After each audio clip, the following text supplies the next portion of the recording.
चार तरह के व्यक्ति होते हैं। There are 4 types of people related to spirituality, जो अध्यात्म से जुड़े रहते हैं। ज्ञान योगी, ज्ञान योग से जुड़ा हुआ, जिसमें सांख्य योग और शिक्षा, पढ़ाई, एजुकेशन से संबंधित रिलेटेड बातें होती हैं। यह पूरा ज्ञान पर आधारित योग है। एक तरह से भक्ति कहेंगे, लेकिन भक्ति का वो रास्ता जो ज्ञान के मार्ग से आगे बढ़ता है। ज्ञान अर्थात शिक्षा। भक्ति योग, जिसमें ज्ञान का कोई स्थान नहीं है, केवल भक्ति। कोई मंदिर में पूजा कर रहा है, वो भक्ति कर रहा है। कोई ईश्वर का जप करने में लगा है, वो भक्ति है। कोई ईश्वर के लिए नाच गान कर रहा है, वो भक्ति है। कोई हरे कृष्ण हरे राम कर रहा है, वो भक्ति है। ये सब भक्ति योग हैं। कोई प्रवचन कर रहा है और ऊपर वाले का गुणगान कर रहा है, वो भक्ति योग है। भक्ति योग में ज्ञान की कोई ज़रूरत नहीं होती। कर्मयोग, कर्मयोग जो भी व्यक्ति गृहस्थ जीवन में काम कर रहा है, चाहे नौकरी, व्यापार, किसान, मजदूर या किसी भी तरह का काम, जो गृहस्थ जीवन में है, कर्म कर रहे हैं, वो भी एक योग है, वो भी भक्ति साधना ही है, वो भी ईश्वर की तरफ जाने का एक रास्ता है। ऐसा नहीं कि जो व्यक्ति ज्ञान योगी है या भक्ति कर रहा है वही सिर्फ ईश्वर की तरफ जाएगा, नहीं, कर्म योगी भी उसी रास्ते पे होते हैं। क्रिया योग, क्रिया योग जिसमें अलग अलग तरह के ध्यान, प्राणायाम, व्यायाम, ये सब जुड़े हुए हैं, जिसे क्रिया योग कहते हैं। अब इनसे जुड़ी हुई बातें क्या है? जो ज्ञान योगी होते हैं वे अपने आप को सबसे ज़्यादा बुद्धिमान समझते हैं, बाकी सबको मूर्ख समझते हैं।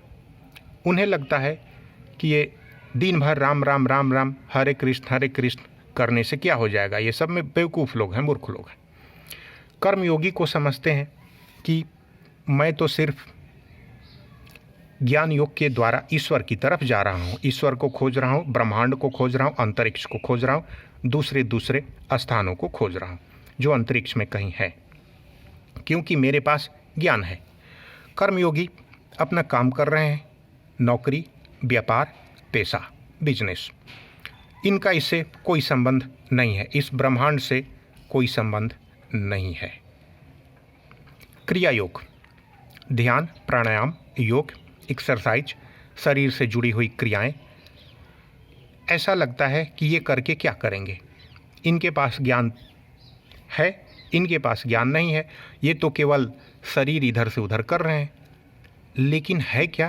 क्रिया योग वाले समझते हैं कि अगर ईश्वर को प्राप्त करना है, अगर शून्य की तरफ बढ़ना है, इस ब्रह्मांड की तरफ बढ़ना है, तो बिना क्रिया योग के नहीं हो सकता है। शरीर में इतनी ऊर्जा विकसित की जाती है रीढ़ के हड्डी, स्पाइनल कॉर्ड में, ताकि वही ऊर्जा ब्रह्मांड से संपर्क जोड़ती है, और यह ऊर्जा ज्ञान योग वालों के पास नहीं होता है। कर्मयोगी समझते हैं कि जो भी है कर्म कीजिए, फल देने वाला ऊपर वाला है, ईश्वर है। इसलिए मुख्य बात कर्मयोग ही है। भक्ति योग समझते हैं कि जब तक ईश्वर की भक्ति में नाच गान नहीं करें, राम राम नहीं जपें, तब तक ये सब बेकार है। इसका मतलब सभी एक दूसरे को हीन समझते हैं, नीचे समझते हैं। हकीकत क्या है? जब चारों ही मिलते हैं तो ही हम ब्रह्मांड की तरफ देख सकते हैं, तो ही हम अंतरिक्ष की तरफ बढ़ सकते हैं। बिना चारों के नहीं हो सकता है। अर्थात इन चारों को आपस में मिलना ही होगा।